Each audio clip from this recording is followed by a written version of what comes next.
Am I right? Yeah, Okay, beautiful.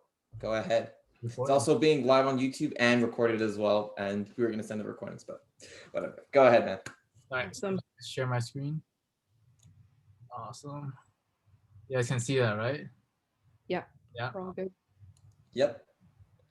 All right. Well, hello, everyone. My name is Arshi, and I am the events director for PhotoSoc this year.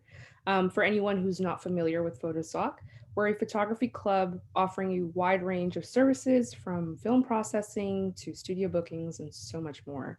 Our executive family is of 25 students, and we're all dedicated to offering our members the best quality of services. Our services are currently open and memberships are available to access them. Tonight's event is a portrait workshop led by our very own Sean Chen. Sean is an extremely talented photographer who will now walk you through the how to's of taking a beautiful portrait. After our session here is complete, the remainder of the presentation will be given through an additional Zoom link, and I'll post that in the chat. And that's where we hope to see you. All right, Sean, take it over. Awesome, awesome. So it's gonna be a tight schedule, so we'll get moving. So welcome everyone to the second ever portrait workshop from me, and I'm super excited to have you. It's a pleasure. Let's get straight into it. Whoops, there we go. So the basics. So this is about me. I'm a 20-year-old Taiwanese photographer and videographer who was born and raised in Bangkok, Thailand. I'm currently a third-year commerce student at UBC, specializing in business marketing. And I bought my own camera in 2018, and since then have shot a variety of events and products and fashion and travel and etc. But honestly, nothing beats the beauty and fun of shooting portraits. You can follow my socials on the right-hand side, directed by Sean, and featuring my cute little babies, these three Dachshunds. Awesome. All right, so this is not another photography 101 course. You will not learn the basics, the ISO, the aperture, the shutter speed. This is not what we're not going to talk about today. Because essentially we can learn all that online and they're taught perfectly. That's how I learned my basics of photography. In this workshop, we're going to focus on how to work with models, how to monetize your passion. And I honestly want to focus on these because it's something that isn't taught enough about. And I want you guys to know these because I wish someone told me when I first started out. All right. So today's agenda, why portraits, how I started and why you should too, a shooting rundown. We're gonna go through like the pre-planning phase, how to work with people, and editing. We're also gonna talk about how to get paid for your photography passion. So it's gonna be how to start your own photography business in 2021. Watch till the end for the Q&A and some bonus content with UBC PhotoSoc's newly launched magazine, Raw Files. All right. So why portraits? Um, Essentially, portraits are just working with people and taking photos of people. And so the first point I'd like to make of why I started portraits is honestly the character. Forming new relationships is perhaps the most rewarding part of portrait photography. You can learn so much about the world through the people you meet. Every person I shoot, I always like to get to know them better. And it honestly opens up a whole new world because everyone has such different backgrounds. And without ever leaving perhaps one area of your place, you can learn so much about like the whole entire world. So that's the first point. The second point is the challenges. When you're working with people, people are really unpredictable. So every single shoot is different. And I enjoy adapting to every situation. And I feel satisfied when me and my model create something truly wonderful. It's a collaborative experience. And when you overcome a challenge or when you overcome an obstacle during a shoot to create something truly like wonderful that will last forever online or in paper, it's just amazing. Um, Lastly, is the chapters. So a portrait is a slice of one's life, and to be able to capture the moment and look back at it in the future is honestly what makes portrait photography such a reflective process. From all the shoots I have, my first one dating back to like 2018 when I first bought my camera, and I was looking back at it the other day. It honestly brings back so much memories because every time you look at a photo, you think back to the experiences, the adventure that went behind that photo, and the emotions that you were expressing through in those photos. So I think honestly, portraits just brings out that nostalgic feeling where you can go back in the future. Yeah. Let me know if I'm going too fast. Just give me like a thumbs down, but thumbs up if it's going so far so good. Awesome. Let's keep going. All right, types of portraiture. This is pretty self-explanatory, but the definition of portraiture is simply a pictorial representation of a person, usually showing the face. How I understand it is an image that focuses on the person. For me, what distinguishes it from other photography is because it's an artistic process, and we need to attempt to balance between satisfying yourself while also satisfying the model, as opposed to other photography where you are your own biggest competitor. So for landscape, you could sit at a mountains for hours and you only have yourself to worry about. But during portraits, it's important to keep in mind that both parties agree and like accept what we create, because it's honestly the most collaborative process of photography. Yeah, so let's go through a few. These are my photos, but let's take a few of what portrait photography entails. So there are traditional photography, portrait photography, which is like those passport photos one, the pink one you see there. There's an environmental one, which is the one that people are situated in their own surroundings, in their environment. There's a surreal one, obviously like this explosion thingy. I don't know how they made that, but definitely through, I hope, Photoshop. So it's a surreal kind of look. The fourth one is street. So this is capturing the candid moments in these shots in the city environment or like something like that. The last one is fashion. Obviously, I included these for you guys. Everyone loves a naked Justin Bieber and his Calvin Kleins. So this is the fashion type of photography. Yeah, so these are just a few portrait photography types that we encounter on a daily basis. Awesome. I like to point out there's also another area of portraits that I like to distinguish, which is candid poses, candid versus pose photos. So on the left-hand side, you can see it's a candid pose. This is a photo of my friend Lisha. So candid poses are essentially true images that are organic in the moment. So it essentially captures the natural emotions. And as a juxtaposed to a posed photo, it's more constructed and more calculated.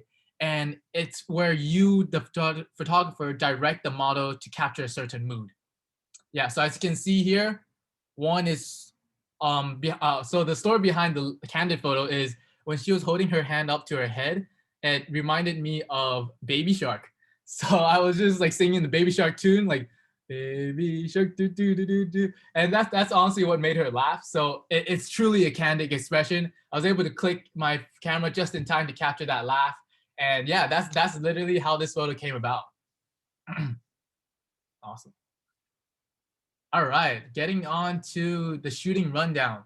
So pre-planning. Pre-planning is definitely as important as the actual photo shoot. And here's why. It gives you a clear idea to work towards and make the photo shoot more effective, and also helps the model better express her poses and expressions. So I want you to keep in mind that pre-planning is a collaborative process, and you want to make sure that you and the model are working together to create and to plan for this photo shoot. And what are the ways that we can do that? Let's take a look. All right. So first off, what I do is I create a mood board. And what a mood board does essentially is offer a creative goal that helps clarify and elevate the quality of the shooting process. So on the right-hand side, you can see a mood board I made for a recent beach photo shoot that I was going to plan on doing. And so this is an example of a Pinterest mood board that I made.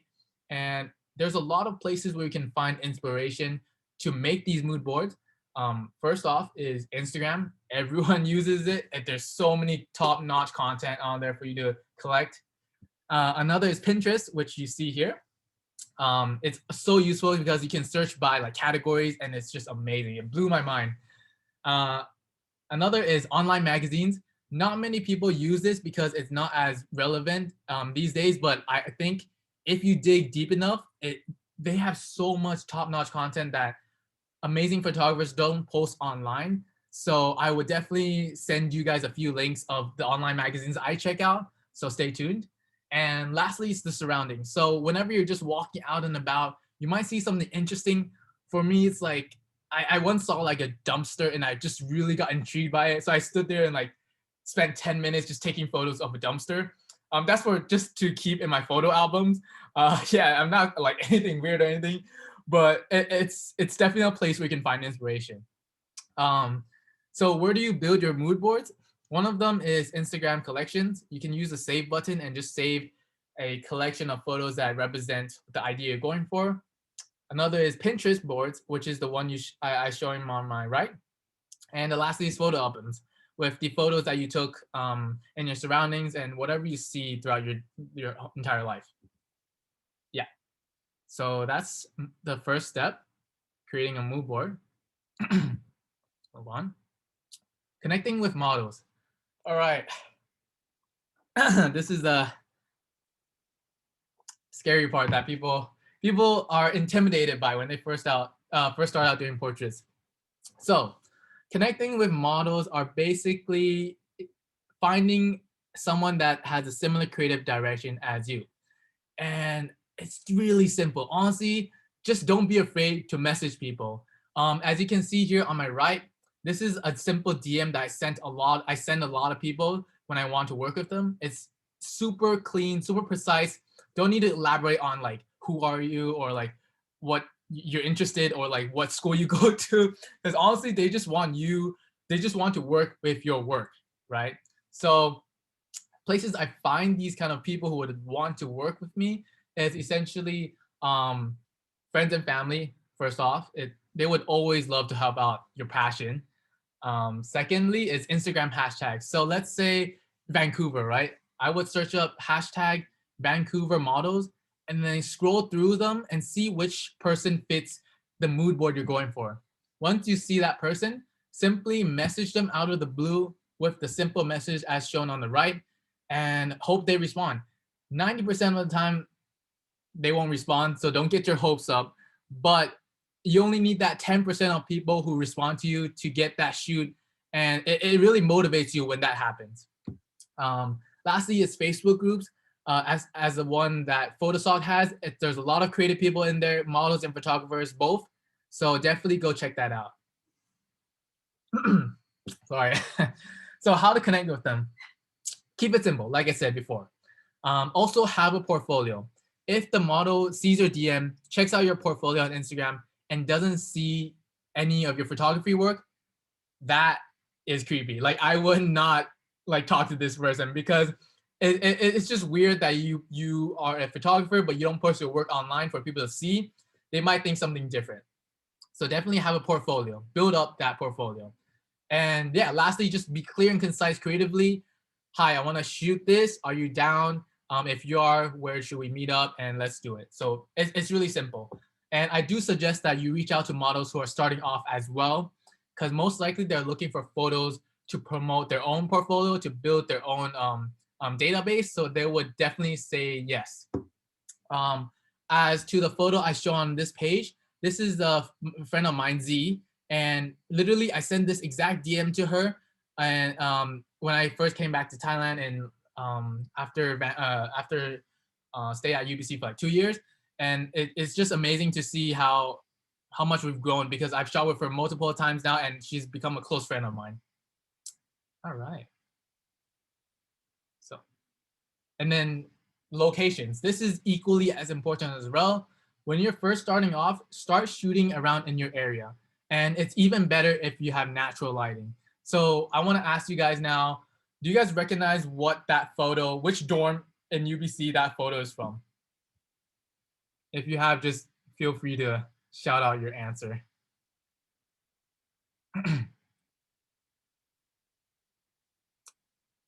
All right, so I guess nobody took a guess. That's all good. It's all good. So this we got some answers in the chat actually. We Oh, got okay. Marine. Oh yeah, definitely. Is it Ponderosa? It's Marine. It's Marine. Oh, it's Marine Drive. Yeah, yeah, Okay, congrats to Emily. So it's a 4-bedroom Marine, and it's tiny. And I don't know if you guys been to one, but it's tiny as yeah. Basically, this is the corresponding photo I got from this place. Looks like that. So I don't know if you can imagine like how the heck that's possible from that little dorm room, but I'm also blown away by making the most of what we have, right? So going back to curating locations, where to find places, definitely your surroundings would be the first place to look for, because portraits, you focus on a person as opposed to location. But once you're going out of your comfort zone, I would definitely recommend going on Instagram. They have a lot of good photos that were taken at amazing places. Save that as well. And also Facebook. People share places all the time. And definitely keep in mind that it's not essentially like a good or bad place. Like a dumpster might be a bad place for a like a headshot for a passport, but it would be good for a street photo shoot. So one place is not inherently bad or good. It just depends what mood you're going for. Some great places that I shot at, my room, basically, my friend's apartment, and at a park. So the reason these are great places because it's free. It's free, and the photos turn out amazing as well. So definitely go check that out. One suggestion for you guys is to restrain from spending a lot of money for a studio if it's your first time shooting portraits, because I can guarantee you're gonna spend 80% of the time just figuring out how the lights work, and that will not be worth your money. So definitely focus on the natural sunlight and whatever you can work with. Awesome. Let's keep moving. All right, so during the shoot, this is the juicy part. During the shoot, I find that the best photos I've taken are the ones that the model felt most comfortable and expressing themselves. My priority for each shoot is to make the model feel comfortable. That includes things such as playing music, get to know them, and taking breaks. And I find the best way to do this is also to treat them as a friend. Don't see them as like a goddess or like a god. Like, you don't want to put them on a pedestal because that's gonna make you more nervous. Treat them as another friend. You're just shooting on the go, and it's just having a fun time. Don't be intimidated. Creating is fun and experimental, and always be supportive, understanding, and a positive encourager. So I will explain these steps in the next slide, but I want you guys to keep in mind that portrait photography is one of the most intimate fields of photography. You're working with two people. You're working with another person. So for them to feel safe and supported, they are able to express their true selves in the photo, and if not, it's going to be a really, really rough time. Yep. So how to do this? First off, I would always play music and prepare water for the model. Playing music always gets people in the mood. It just feels fun and light. Like, you just feel pumped up whenever you hear music. Also prepare water. That's always a nice gesture to do. Secondly, is to constantly show the model the photos. When you're taking portrait photography, every, let's say, 10 to 20 shots, I would show the model how she's doing or how he's doing. I would show them the camera, and then it just gives them an understanding of what they need to change, what they're doing well, and it motivates them to see how they look in the photo. If someone's taking a photo of you and you don't see the photos ever during the entire shoot, like, it's gonna be so awkward and so frustrating. So always show them the photo. Thirdly, tell them what works and what doesn't. If a model poses something well, tell her to work around that pose and see if she can try something that's similar to that pose, or even like refer back to your mood boards to give her some guidelines. And if something doesn't work well, phrase it in a way that's like positive criticism. So like, tell her, for essentially, hey, this pose is really cool, but can we try this? So I would never say that it looks bad, because if you say it looks bad, it just diminishes their confidence. Like, boom, like, it's crazy. Always phrase it positively. The fourth step is to show a few photos to help guide their pose. That's where we refer back to the mood board. Like I said earlier, you can essentially tell them to copy the exact same pose, and it's helpful for them because they know exactly what to do. Lastly is to take a break when needed. Shooting is a very, very tiresome process, more so on the model side. As a photographer, we just click the button. Like, our finger might ache for like 2 minutes, but that's about it. For them, they're using their entire body. So I really, really understand where they're going through. So always ask them if they need a break and if they're feeling comfortable at all times.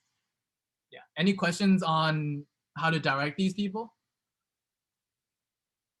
We can save them to the last, actually, to the Q&A session later. All right, let's move on. So keep in mind when you're shooting, don't ever limit yourself. Guidelines are there for you to understand so you can take a break from them. Be open to trying things out and don't let your fear of failure stop you from taking your best photos. One way I like to do this is to keep one direct main light source. This is most often than not the sun. I always love working with natural lighting. And when I'm shooting with the sun, I like to have the models do 3 kind of poses. One is to shoot with the sun. So my sun here right now is on my right side. So I would be facing the sun. So my whole face would be lit up. Another way would be 45. So I'm halfway between the sun and the shadow part of the world. And this would give like harsh shadows on your face, which gives entirely different look. And the last one would be against the sun, which would be backlit. So these tips are what I would focus on when I'm first starting out photography, because you can learn so much of how lighting works just by turning your model around like a little bit. And it's amazing learning process, and it takes a long time to master. I definitely have not mastered it yet, but it's a good place to start to get amazing photos. All right. Post-production editing. Okay. So editing is the cherry on top. It's the finishing touch on your photo. Again, editing depends on the mood that you are trying to go for in your photo. So trust me, you start experimenting with all sorts of edits, but over time, your creative vision will start to be more refined, and that's when your style comes out. So what I like to think of editing is essentially editing is like learning vocabulary. So turning the exposure, the highlights, the shadows, these are words that you are building in your database. And then you want to create a story. So with all these words, you're trying to write a paragraph or like a novel. So when you edit your photo, all these little vocabs will come together and create the mood that you're going for. So it helps you deliver your message. Some of the apps I use are Lightroom CC and Photoshop. So I'll show you guys how my style came about. Yeah, just take some time to digest this.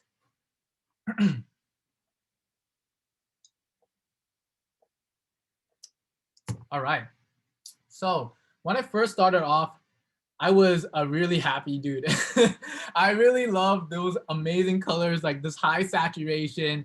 I just think it really looked cool. Like when I first started out photography. Then I transitioned into making my photos look really matte. So if you can see in the second 2 photos, they're really like the blacks are really like matte look. And then as you can see progressing, I went through a lot of phases, happy, sad, and it reflects in my photos as well. The happy ones are the bright pinkish ones on the far left side. And in the middle, we got that green, like angsty look. I don't know what happened. I think it was like exam season or something, but yeah. And then towards right now, what I'm shooting, it's more of like the natural look, perhaps with more contrast, make it look more moody, but definitely retaining the colors that look natural in real life. Yeah. So I want to say that your style develops throughout time. I always thought that I'm set with this style forever. For example, the angsty one, I was like, damn, like I'm gonna grow myself as a photographer to be known as that angsty green vibe look photographer. But in a few weeks, I really got bored of it. So your style changes all the time, and that's what I want you to keep in mind. It's a exploring process, and it's all about trying new things out. Okay. One thing I would focus on if I were to talk about editing would be the tone curve. So it's one of the most powerful tools I use when editing. So the tone curve represents all the tones in your image, and learning how to use it takes you a step above the other photographers. So if you look in the graph here, on the left point on the very bottom controls the dark point of the photo. The middle controls the middle point, and the right controls the brightest area. So for the dark parts of this photo would be behind her thigh in the really shadowy area of this image. The mid-tone would probably be the walls. You can see that it's really gray, or the stairs as well. Those are the midpoints of the photo. And on the right side, the very bright area would be her shirt. That's like the brightest parts of the image. As you can see behind this graph, there are those spiky things. I don't know what you call it, but I call it the spiky things. So there's a lot of spiky things towards the dark and mid-tone area. And you can see that's the case in this photo because this photo is not that bright. The only bright parts are the shirts. So the majority of the photos are in that dark and mid-tone area. So when you are editing these points, you can adjust the points individually, but keep in mind that when you move, let's say the dark one up, the other ones will move as well. So this is something I'll show you later on when we do the live editing towards the end of this presentation. All right, getting paid for this photography passion. Fun. Everyone loves money, so y'all better listen up. All right, so getting paid. Starting out, you have to do some free work. I'm not gonna lie, the first like 100 shoots I did, pro bono, nothing, zero kashing. It's all about expanding your network and building your portfolio by collaborating with models. So essentially, you want to network with other portrait photographers and reach out to potential clients. I'll literally tell you the 3 steps I did to kind of get my first gig. First step, I reached out to a ton of people, got like 1 reply. Okay, fine, that's great. Let's work with that person. Once I got that 1 reply, that's the person I work with. And then with that photo, I posted on Instagram, and that's like the basis of my foundation. And not only is working with other people building your portfolio, it also expands your network in the sense that they can keep you in mind. So whenever they need a photographer or their friend needs a photographer, they know who to go to. And yeah, the last step is basically maintaining this rhythm and this practice so that more people know you and your work becomes better, and you have like a gigantic dictionary of photos you can show people when you're trying to pitch yourself. Yeah, so that's like the gist of it. It sounds really simple, and at first I thought it was like, no way, that can't be it. Like I gotta make contracts and all that. But honestly, when you start out, just do it and learn on the go. That's literally how I did it. So if like a scrawny Asian kid like me can do it, I'm sure anyone else can do it as well. Yeah. So you might be wondering, how much should I charge for a photo shoot? What you can do is to survey the prices range of your local portrait photographers. Again, use the hashtags, find portrait photographers in your area and record and ask them how much they charge. I would definitely charge like 20% below what they're charging, just because we're starting out and you want people to come to you because of price and because of work as well. Make sure to record all your business transactions, because it's important to look at what shoots turn out well and how your price range goes and varies between each project. I talk about more about monetizing your passion in my YouTube, directed by Sean. So I'll definitely link that for you guys to check it out. Okay. All right, this is Raw Files. This is the new magazine that UBC PhotoSoc just came out with, and their current theme is black and white. So we're gonna talk about portraits specifically in the black and white world. So black and white is the lack of color. So that means the only source is the brightness and highlights and midtones and shadows. So essentially, when you're working with this, I really like to create specific shadows to accentuate the curves and edges.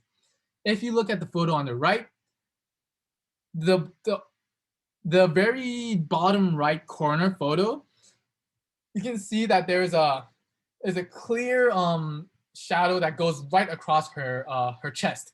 And I feel like that really just frames her lower half of the body really well, because it shows, like, accentuates the curves and edges.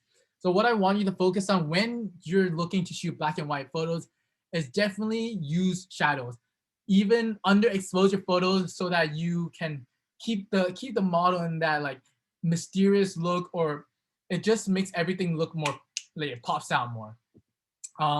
What black and white photo does as well is it's emotion centric. So with the lack of colors, you only focus on the person as the person in the photo. So for me, that's the emotions that they express in their face. So in the middle photo, you can see that she's giving that subtle like spexy look. I don't know what look that is, but to me that's like, you know. So black and white photos are more intimate. So they're focused on the expression and poise of the model. So a good way to do this is frame the subject tightly within the photo to feel more personal. So if we look back at this one, let's take a brief look at this.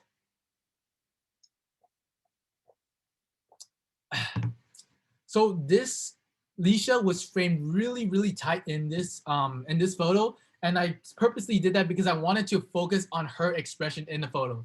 So obviously in the first one, it's posed, but you can see in her eyes, like, for me, it just really hits a point in me that feels really intimate, and it looks like she's really connecting with you.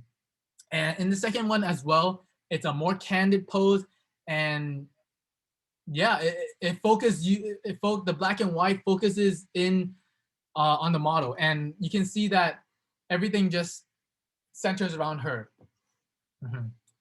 In this next one, it's a picture of Nicole. She's also a model in Vancouver, and a picture of her and her cat. This is a really, really intimate moment. So the story behind this is that we weren't planned out on shooting her and her cat, but when I first got there, I was getting to know her, and I found out how close she was to her cat. And then I suggested that, hey, why not do something with your loved ones, right? So we tried things out, and these two photos really stuck to me because it's just the way that they hug. And then you can see like the cheek to cheek. That really just brings out that warmth feeling of like love and family and the admiration you have for your pets. So the essential point about black and white in this photo specifically, the chair was really vibrant, and I didn't want that to take away from her and the cat, right? So that's why it makes my decision on making black and white a lot easier, because I really just wanted to focus on the model. Yeah, so that's essentially what I focus on when I shoot black and white photography. Whew, I think I blasted through that. We're already at the end. That's crazy. So yeah, I'm more than happy to chat about photography, life, and everything in between. Follow me on my socials, directed by Sean. I have a YouTube channel where I'm posting tips and behind the scenes as well. So follow me there. And yeah, I think it's time for Q&A. I'm not sure what they have in mind for me, but anyone can help me out here? Yeah, Sean, you can do the live editing if you would like. Okay. And the Q&A. So whatever you feel like. Okay, cool. So I'll do the live editing. Let me just stop sharing for a sec. Okay, give me 1 second. So how much time do I have left? You technically have 15 minutes, but we're relatively flexible, so use as much time as you need. Yeah, so I'll just go through a bit of the live editing, and then we'll go on to the Q&A. How's that sound? Sounds good. Awesome. So this is okay, let's just share my screen again. Adobe Lightroom. Can you guys see this? Yes, no, maybe so. Yeah? Okay, cool. So this is the photo we saw on the presentation. And then there's a lot of stuff here, simple stuff you can learn online. Lots of other stuff here. We won't care about that. So actually, let's just close it. It doesn't distract us. Oops. Okay, this is what we want to focus on. This is the tone curve. Yeah. I think, did I mean point curve or tone curve? I'm not sure. But essentially here's the pointy things, and these are the parts of the brightness in the photo. So let's just reset this. Okay, so this is what the photo looks like without the point curve. And it looks really contrasty because I did put other adjustments here as well. What I like to do when I first start off is to put 3 points. So 1, 2, 3. And what that does is that you can essentially create an S-curve. And the S-curve is really popular among fashion photography because it just brings out that brightness and that darkness in the brightest and darkest parts of the photo. So here's the darkest parts. I hope that shows you that difference. And here's the brightest part, her shirt. So you want to focus on how her shirt gets brighter. Yeah. So for this photo, I want to go for that matte black look. So let's reset that. So for a matte black look, we want to focus on the bottom section. So I'm just gonna make my point here again. And for that matte black look, let's raise the black. So if we raise the black, there. Do you see that? So if you focus on, okay, focus on her shoes and her shadows. When I slowly lift this up, you can see that the blacks become more matte. And for me, this is the mood I want to go for in this photo. I want to give it that polished, kind of simple and like filmy look. So that's why I would do this adjustments right here. And then the rest of the tone curve, I would play around with it, see whatever works. I think I might want to bring out the white just so I can have that shirt pop out in the photo. Yeah, so something like that would be what looks good to me. So if I turn off the point curve, whoa. Okay, I didn't expect it to change that much, but yeah, you can see how much change it makes in the photo. Yeah. So the point curve is definitely, or like tone curve. I'm so sorry. I'm not sure what I told you guys, but one of these curves is always for you to explore. All these curves are essential to your photo. How I learned these, watch YouTube's online. There's a lot of people I can recommend below in the chats, and then just play around with it. I probably spent like countless hours just minutely adjusting these curves and seeing what works and what doesn't. So it's different in each photo, but always try out because you never know what you might learn. All right, so that is the live editing, a short snippet of it. I guess now we can go through the Q&A. So how should we do that? Anyone? Do I just ask? So if you want to raise your hand or something? I can read out the questions in the chat if you want, make things easy. Yeah. So Chris asks, what kit do you use? Any specific lens do you prefer? Okay. So when I first started off, I bought a kit set camera thingy. So what a kit is, you get like a basic camera and a lens. So I'll actually show you right now. So the camera I use is the Canon 80D. It's really popular among vloggers such as Casey Neistat, and it's really versatile because it works well with photos as well as video. So this is the kit. If you look on my screen right now, this is the Canon 80D. The lens is an 18-135. So with this lens, there isn't much bokeh at all, mainly because the aperture, the least it can go to is 3.5. So this is what I worked with. It's quite an affordable lens to start off. And yeah, it's really handy. This is my like only camera, I would say. So it's been with me since this whole time, and it's working amazing. Specific lenses I prefer. Right now I'm using the 18-35 Sigma. It's a 1.8, so it gives a really nice bokeh in the background. Next question. Ooh, we got some questions out here. What was your favorite shoot? That is really hard to say. There's honestly a few that I have in mind right now, but I would say every shoot is memorable in a different sense. But my most favorite shoot is honestly perhaps the one I did yesterday. So I'm not sure if you check my Instagram, if you check my stories, I shot on a rooftop with like this amazing like bomb like outfit. Honestly, such a fun experience because we were really getting some Gotham vibes in the photos. So definitely stay tuned for that. It's really fun. What I categorize as a favorite shoot would definitely be how responsive the model is, how the photos turn out. If the models and I are on a same creative level, it really makes the creative process so much more fun because you two are both trying things out. She's like, oh, can I do this? Can I do that? I'm like, yeah, man, like go for it. Like do whatever you want because this is just, it's just super fun. So I would definitely say yesterday was up there. It's definitely up there. Nice. Pranav asks, do you think 50mm lens are the best for portraits? That's what they heard. Okay.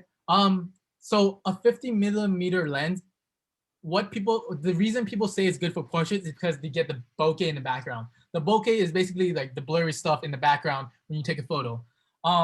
It honestly depends on what you want to shoot. If you were shooting traditional portraits, okay, cool. Like bokeh definitely works super well with that. But let's say you were doing fashion portraits or you're going for something else. I would say try things out like a wider lens, like 18 to 35, like this one. Because with the 18 to 35, you can get the entire surrounding and as well as like you can focus on outfits. So 50 millimeter lens is good for portraits in the sense that it has a nice bokeh 1.8 aperture. But if you were to go for something else, definitely try out some wider lens. Like this one. This one is a wide one and it's bokeh-ish. So keep this one in mind. Okay, great. Lisa asks, when you calculate your costs, do you estimate the time it will take for editing, right? I got you. So yeah, when I price photography, I'm a strong believer in not pricing by the hour. This is because for the sake of the client, they don't know how much time you're spending, right? So you can honestly BS an hour, like, oh, I spent like 10 hours editing this photo. I honestly think that's not logical. What I do is I price it by, let's say, packages. So I'll give you 3 photos. It'll take around like 1.5 hours of shooting, and then 3 outfits, and then each outfit you'll get like 10 photos. So essentially, it'll be 30 photos for that package. And then when you first start pricing, I would say, yeah, 20% below what other people are doing. And then if people aren't buying your stuff or like hiring you, lower the price. Lower the price until 50% of the time people are hiring you for that price.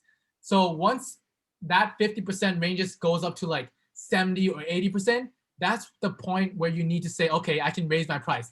Raise it up to a point where, again, 50% people are hiring you.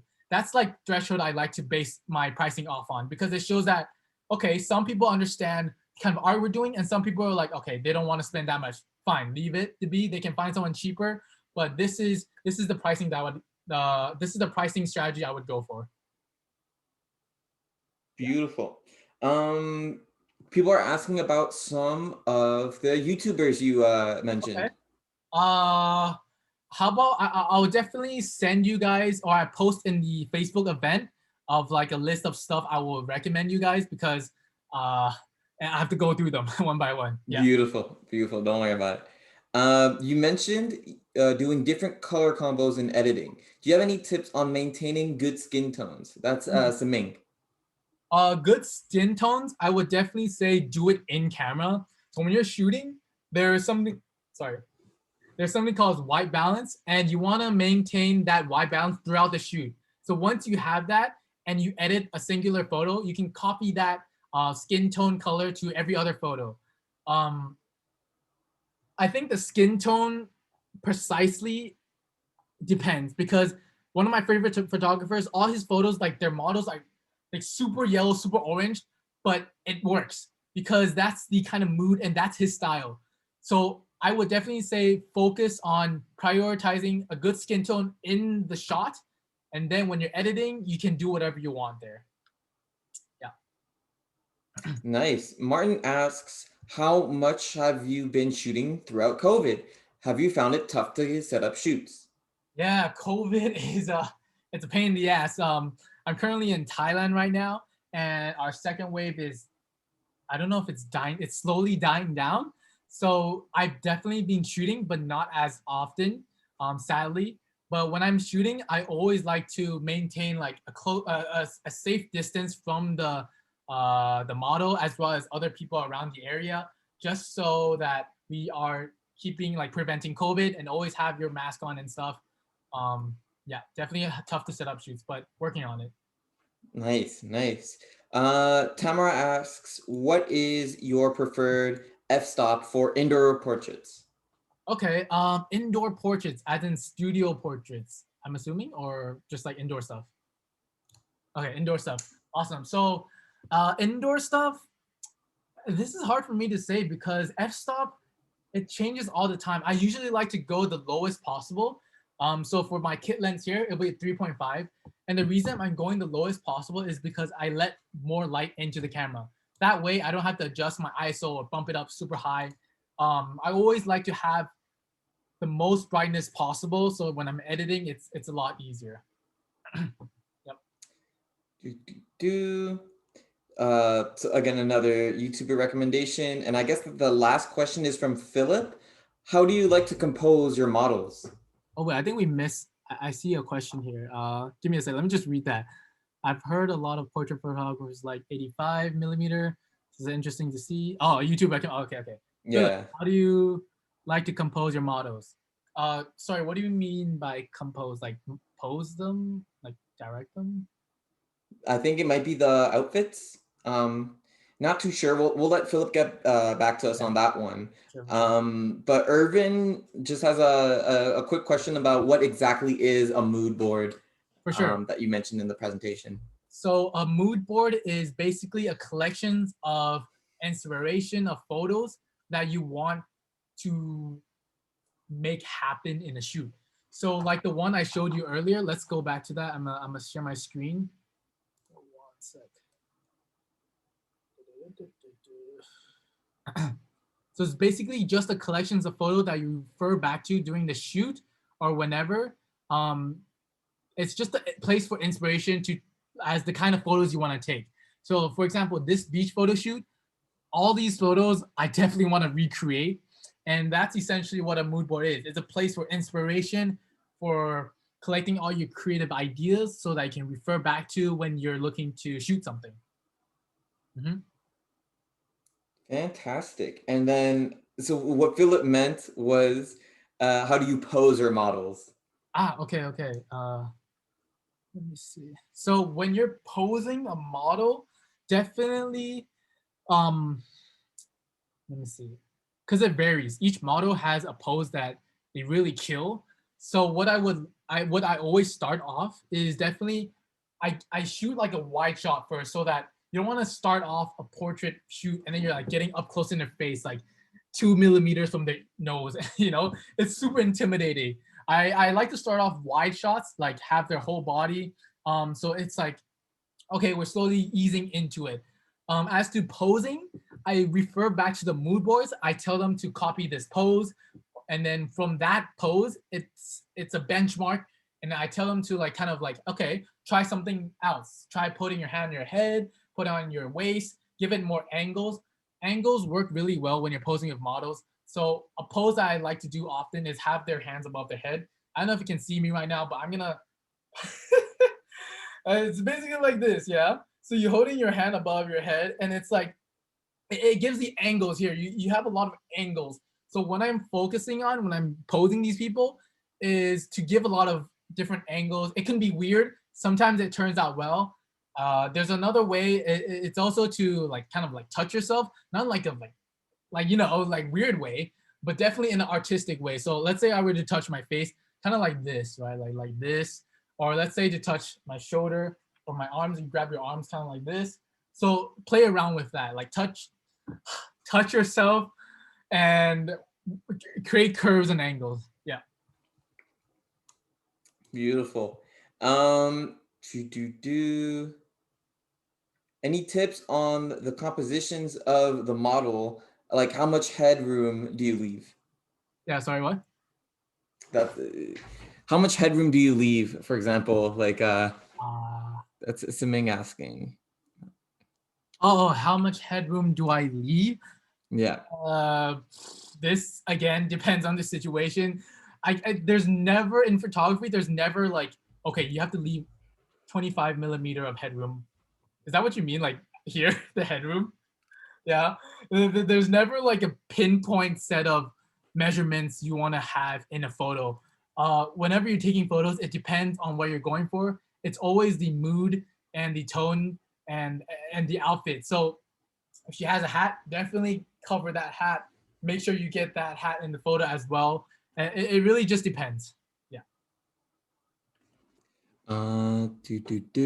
And I think, oh, okay, we got Ankush, big fan. Do you have any locations, favorite locations in Vancouver? Vancouver is a beautiful city. Wow, it's really hard, but here's what I do.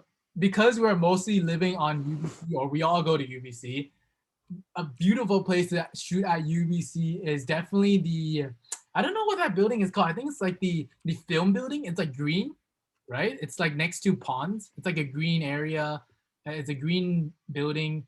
Oh, beautiful place to shoot. Mainly because like the colors, like it works really well with like a plain white or black outfit. That's one place I would go to. A lot of people shoot at Wreck Beach. That place, honestly, I haven't done an actual photo shoot there just because it's like cold, right? It's really cold, and there's a lot of people there as well. So it's hard to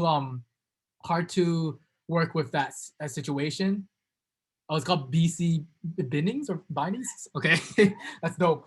And another place I like to shoot is Life Building. So one of my photos is shot in the Life Building, the yellow stairs. Well, that is really magnificent as well because I feel like that area just it's not something you see every day, and to have that on campus is definitely a plus. Yeah, awesome. Anything else? There was actually, I think, the question for the model, or Okay. how to pose your models. I think we actually do have a model in the crowd. Ooh. Ryan, if you want to maybe comment on your perspective on how to pose as a model.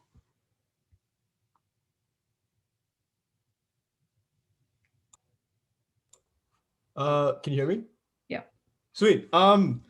Hi, first of all, and Sean, awesome. Thank you so much. It was really interesting to see the whole portrait photography thing from the photographer's perspective. I was really curious. Um, I think all of it really comes down to just getting to know your model. You have no idea how much it helps just talking to your model first. So when I did my first shoot, I still think my first shoot was the best shoot I ever had, and I was very nervous. And it's just because I got along very well with my photographer, and he decided to sit down with me, get to know me, and we spent a good like hour just talking. And yes, he showed me a bunch of like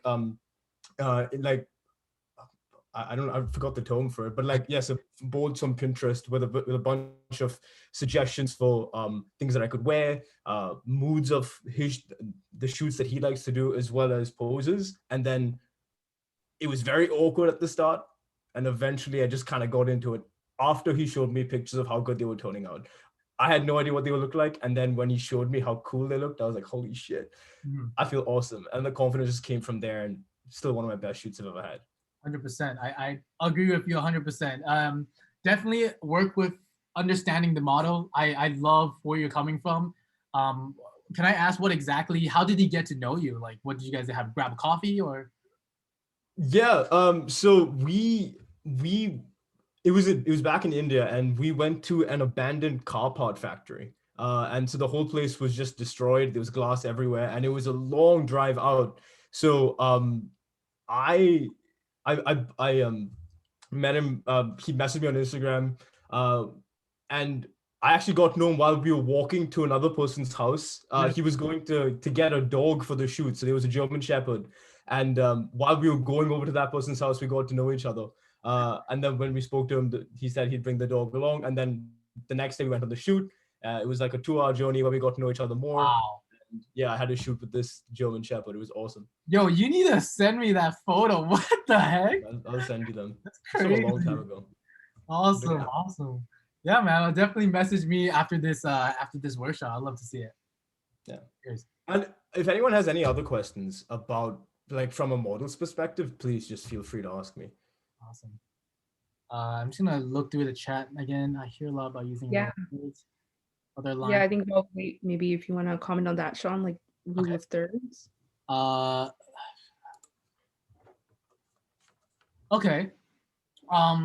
When you first start off, I like to follow the rules. Yeah, everyone loves to follow rules. It's a good place to get good photos that can guarantee you something that works. Yeah. Well, once you progress throughout your photography journey, that's when you need to distinguish yourself from like an amateur photographer. And a way that I learned all these like compositions is looking through inspiration, constantly just filling my mind with photos that look good. So obviously you're always on Instagram, right? I don't know how much time I spend on Instagram, but always just look through like other photographers like photos, and you could see each one of these photographers have a distinct way of composing their photos. And what you want to take away from this is to save these shots, and then so when you're shooting, refer back to it, try that out. And once you try it out, eventually it's gonna become in your system. It's gonna come natural to you.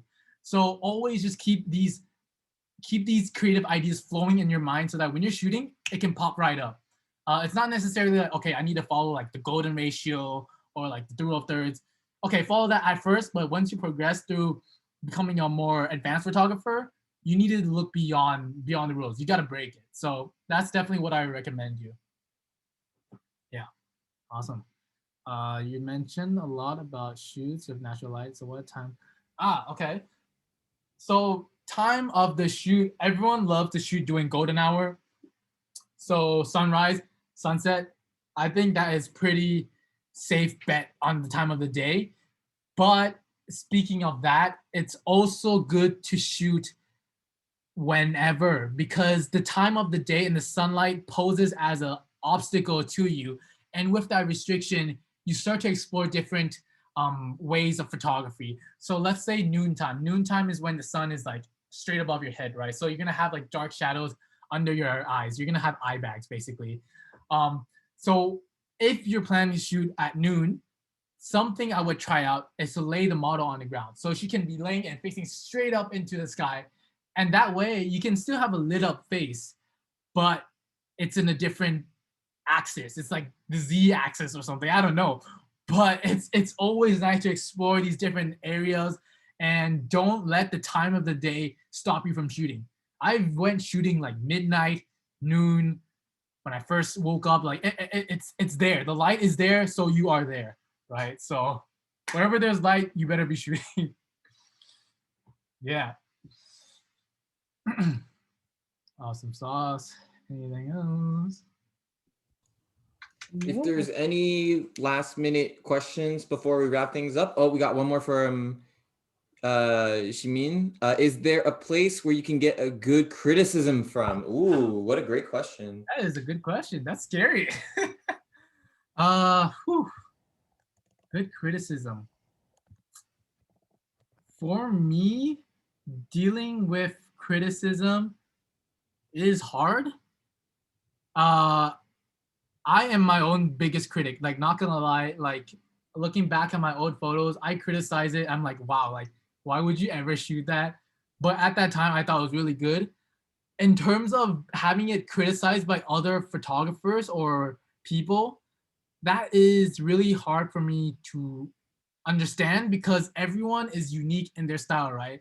So for another photographer to criticize your work, um, it's like they're putting their fingerprint on your photo. I think at first, when you're first starting off, okay, there's some basics you can nail down, like maybe you're overexposing, or maybe you can't really see this part of the leg or something like that. But once you develop into a more advanced photographer, I think you have to understand yourself better. To understand yourself better, to see what works and what doesn't, and it's developing your own style that's the most important part. I ask friends, but they'll only tell you. Yeah, they always tell you you're doing good. You need to find those friends that will shit on you no matter what. Like, those are like, for me, that's my sister. Everything I do, like to this day, she's like, this is bad. I'm like, bruh, like I can never like satisfy like her creativity level. It's just crazy. And I do respect my sister a lot, because she's also a really creative person. So I take the criticism for her. I think what I'm getting across is that take criticism for people who you believe have the right to criticize you. So I would not take criticism from like let's say my worst enemy, like they don't understand photography, like a McDonald's employee. I don't know if they understand photography, but I wouldn't take it from a stranger.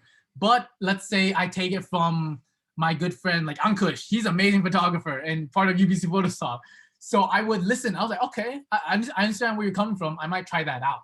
So definitely see where this criticism is coming from, and say and take it with a pinch of salt. Yeah.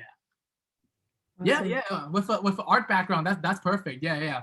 I'm sure she has a lot to say. Got a lot to yeah, say. Great. Well, I think maybe we start wrapping things up. If, of course, if you guys have any questions, feel free to reach out to us, reach out to Sean. We will link Sean's Insta in the chat, so feel free to hit him up, ask him more questions. But thank you so much, Sean, for presenting. To everyone that came out today, it truly was a pleasure having you, and thank you so much for listening. We hope after today you check out Sean's work and you also check out what our club has to offer. As I mentioned before, all our services are currently open and memberships are available. So all this information is on our website. Just go check it out. We hope to see you again and have an amazing night. Pleasure. Thank you much for coming. That's It great. really means a lot. Thank you. Thank you everybody for coming. Maybe drop that website one more time in the chat. Yep. Yeah. I'll post all the like links and stuff. Perhaps On the Facebook event, that would be pretty like I'll need to ideal. post, write a post. Yeah, for sure. Beautiful. Okay. All right. Well, What is that? Someone got a Discord. Interesting. Yeah, send me that link. I'll definitely check that out. Check that out. Awesome. you got a Discord for fan base.